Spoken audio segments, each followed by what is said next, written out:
The war had ended 3 months ago, but fear still lingered in the corridors of the Galactic Council station like smoke after a fire.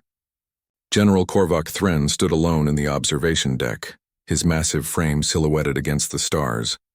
At nearly 3 meters tall, with scales like obsidian armor and eyes that burned like molten copper, he was a monument to violence. His people, the Shikari, had nearly brought the galaxy to its knees.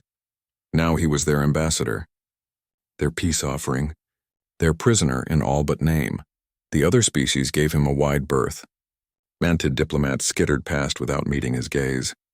The crystalline luminari dimmed their inner light when he approached.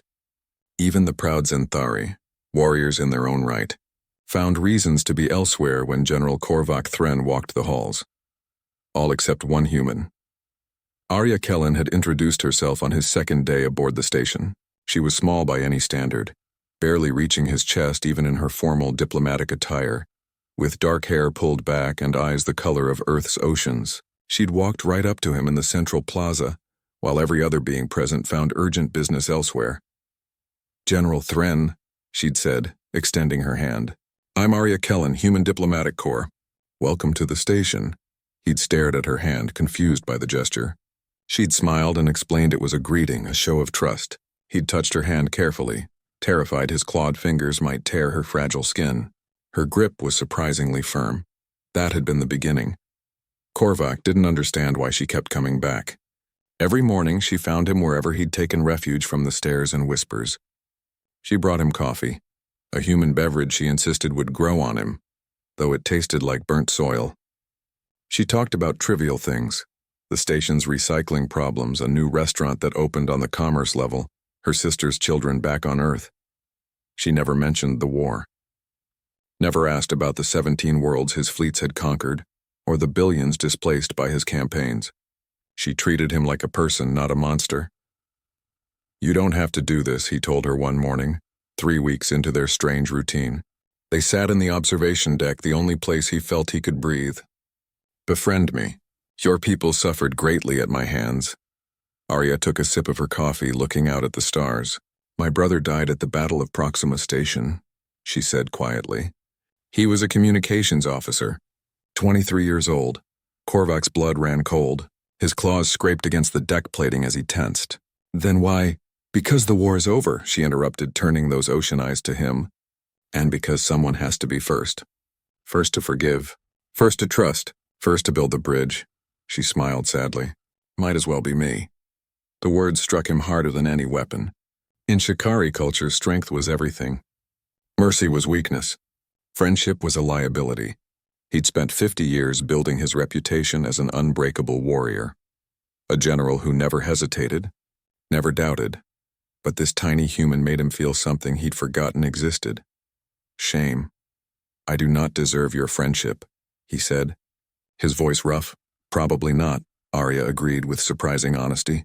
"But I'm not offering it because you deserve it. I'm offering it because I believe you can become someone who does." Over the following weeks, their friendship deepened in ways that baffled the entire station. They played strategy games, where Arya's unconventional human tactics regularly defeated his military precision. She taught him about Earth literature, reading passages from books about redemption and second chances. He told her about Shikari history, about how his people's harsh desert world had forged them into warriors, how survival demanded strength. "But you're not on your desert world anymore," she pointed out one evening. "You're here, in the galaxy, with the rest of us. Maybe it's time to be strong in a different way." The test came during the trade negotiations with the Zenthari delegation. Old wounds hadn't healed, and the Zenthari ambassador publicly challenged Korvac's presence at the table, calling him a butcher who deserved execution, not diplomacy.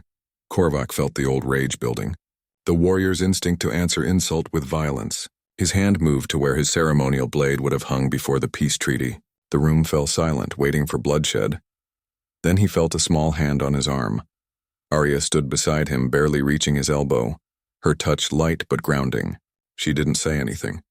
Didn't need to. That simple gesture reminded him of every conversation they'd shared, every coffee they'd drunk, every game they'd played. She believed he could be better. Korvac took a deep breath and lowered his hand. "You are right to hate me. he said to the Zenthari ambassador, his voice steady. I have earned that hatred. But Ambassador Kellen has taught me that what we earn through violence we can unlearn through peace. I am trying to become worthy of this second chance. I ask only that you allow me to try. The room remained silent for a long moment. Then the Zenthari ambassador, face unreadable, gave a slight nod and sat down. That night, Arya found Korvac in the observation deck again. She carried 2 cups of coffee. That was brave, she said, handing him one. That was terrifying, he corrected, accepting the cup. In battle, I always knew what to do. This peace is far more difficult. Good, Arya said with a smile. If it were easy, everyone would do it. Korvac looked at the human beside him, this impossibly small being who dared to see past his scales and claws to find something worth saving. In Shikari, there was no word for what she'd given him. The closest translation was honor debt, but that wasn't quite right. It was something deeper, something human. Thank you, he said finally. For being the first, Arya raised her coffee cup in a salute. Someone had to be. Might as well be me. As they sat together watching the stars, General Korvac Thren understood what his entire military career had never taught him. That the strongest warriors weren't those who never fell, but those who dared to rise again. And sometimes all it took was one person willing to extend their hand and believe in the possibility of change. One human, courageous enough to befriend a monster and help him become something more.